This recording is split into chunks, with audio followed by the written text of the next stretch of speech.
na wajakazi wawili na punda na kuni na kisu, wanaenda kupanda mlimani kwenda kumtoa Isaka sadaka ya kuteketezwa.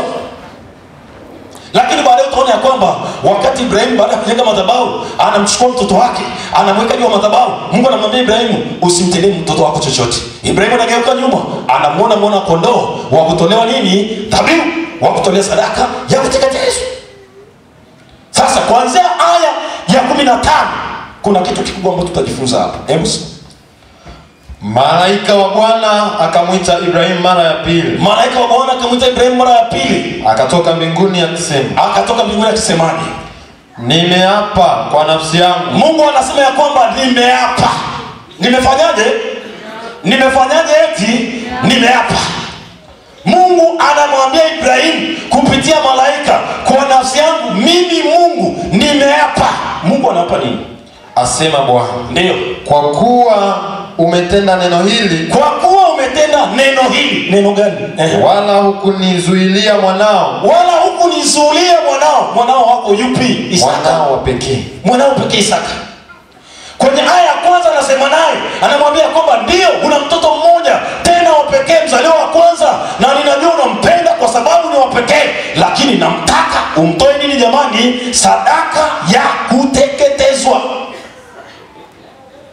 Ibrahim anatenda hayo, lakini hapa Mungu anasema kwamba Ibrahim, kwa sababu hukumzuia Isaka kumtoa sadaka, mimi Mungu naapa kwa nafsi yangu kwamba katika kubariki nitakubariki. Katika kukubariki nitakubariki. Na katika kuzidisha nitauzidisha uzao wako. Na katika kuzidisha uzao wako nitauzidisha kama nyota za mbinguni. Kama nyota za mbinguni. Na kama mchanga ulioko pwani. Na kama mchanga ulioko pwani. Na uzao wako utamiliki mlango wa adui zao. Na uzao wako utamiliki mlango wa adui zao. Tumsifu Kristo. Ibrahimu anamiliki na kutawala. Yeye na uzao wake wanamiliki na kutawala baraka za nani hizi jamani? Za Mungu. Ndio maana bado utaona kwamba baada ya Ibrahimu anakuja Isaka.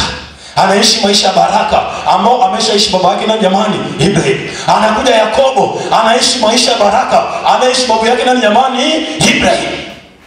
Kwa nini? Kwa sababu Ibrahim alikuwa anaishi maisha ya kumcha Mungu, maisha ya imani. Na ndio maana moja ya sifa ya baba huyu Ibrahimu ni kwamba ni baba wa nini? Wa imani. Ni baba wa imani. Mungu anajaribu imani yake ya kwamba huyu Ibrahimu amejitoa kwangu na vitu vyake, au pengine imani yake iko mdomoni tu. Mungu akamjaribu kwa njia ya sadaka. Akatoa sadaka ya pekee. Mungu akamwambia kwamba kuanzia leo nimeona ya kwamba unaniamini, unanitumikia kweli. Katika kweli.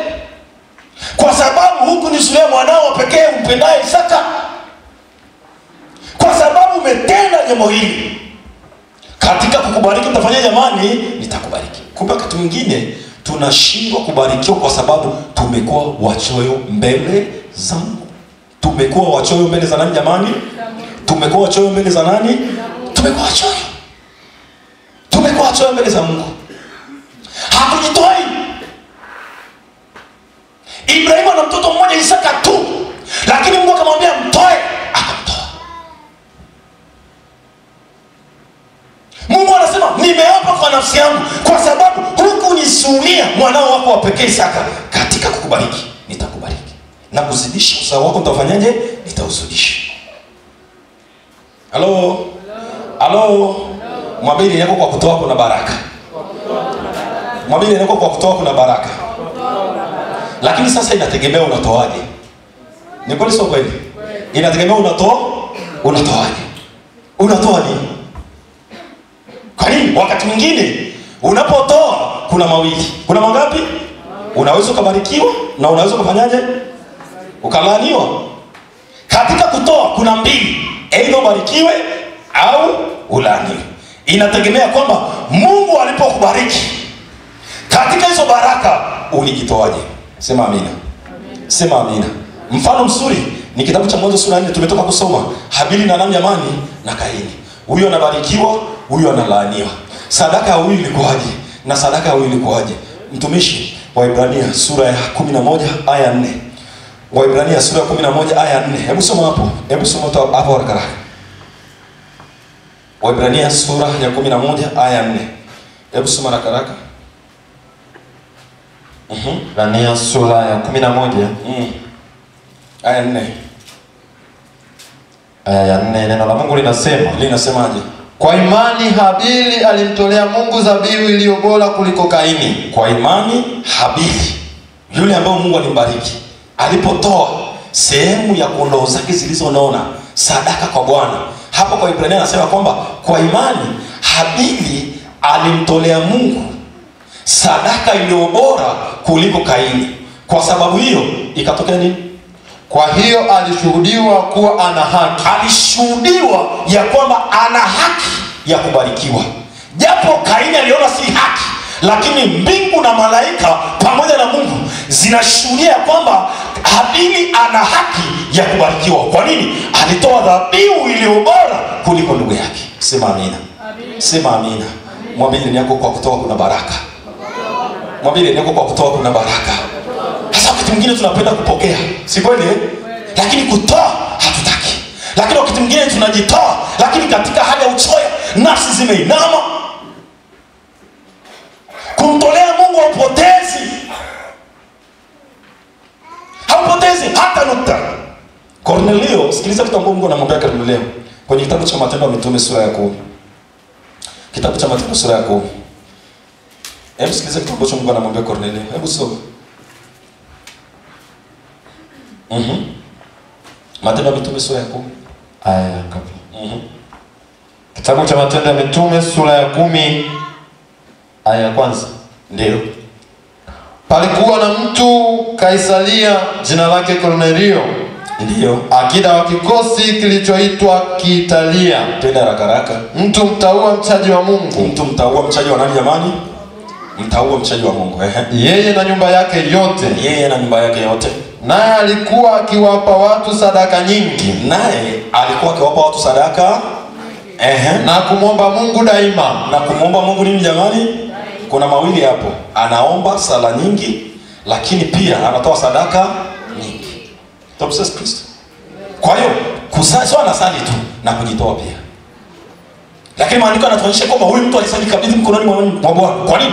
Anasema kwamba ni mtu mtaua mchaji wa nani? Wa Mungu. Akaona katika maono waziwazi. Akaona waziwazi katika maono. Kama saa 9 mchana. Ndio. Malaika wa Mungu akimjia na kumwambia. Na kumwambiaje? Kornelio. Kornelio. Akatazama sana, akaogopa, akasema. Akasemaje? Kuna nini Bwana? Kuna nini Bwana? Akamwambia, sala zako na sadaka zako zimefika juu na kuwa ukumbusho mbele za Mungu. Hebu rudia tena mtu wa Mungu. Rudia aya hiyo. Sala zako na sadaka zako zimefika juu. Malaika anazungumza mambo mangapi jamani? Mambo mawili. Sala zako na sadaka zako zimefika jamani juu mbinguni. Lakini sio zimefika tu. Na zimekuwa nini? Zimekuwa nini eti? Ukumbusho. Mbele za nani jamani? Kumbe tunapotoa sala na sadaka zinafika mbele za Mungu, lakini zinakuwa nini jamani? Ukumbusho. Tumsifu Kristo. Wakati mwingine fanya kitu, sema ambacho kinaacha alama. Sema amina. Kinaacha nini jamani? Kinaacha nini jamani? Hebu sema alama. Ambayo itakumbukwa na vizazi na vizazi. Sema amina. Ambacho hata mbingu haitasahau. Hata mbingu itafanya jamani. Yaani maana yake siku unapopita katika jaribu, sema ile sadaka ambayo imeacha alama, Mungu akiona tu anasema ni ile ndo ametoa. Hapana, hapa Mungu sitanyamaza. Tumsifu Kristo. Tumsifu Kristo. Yaani kwamba itakuwa ukumbusho daima mbinguni. Itakuwa ukumbusho daima mbinguni. Kwa nini? Kuna mahali ambapo umefanya kitu, Mungu akatukuzwa, mbingu ikaandika, ikaweka alama. Sema amina. Sema amina. Tumsifu Kristo.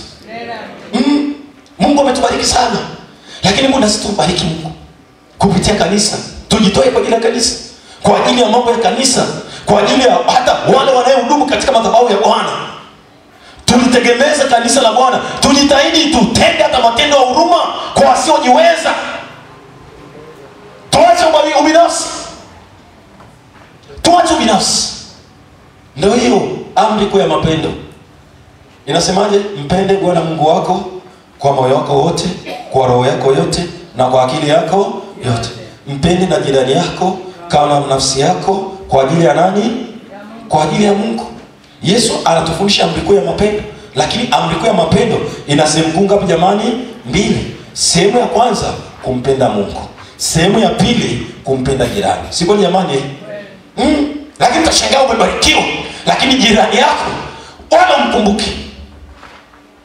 Umejinafsisha. Mwambie ndio kuacha ubinafsi. Mwambie ndio kuacha ubinafsi. Mwambie tena acha uchoyo. Halo? Halo? Fanya jambo. Na katika masomo hii tutaendelea naye namna hiyo. Mwisho wa siku tutakuja kufanya kitu kwenye madhabahu. Sema amina.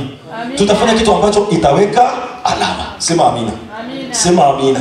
Itaweka nini jamani? Alama. Ambacho itamsababisha Mungu happy. Hello? Yaani Mungu happy. Hivi kuwapa maana yake nini?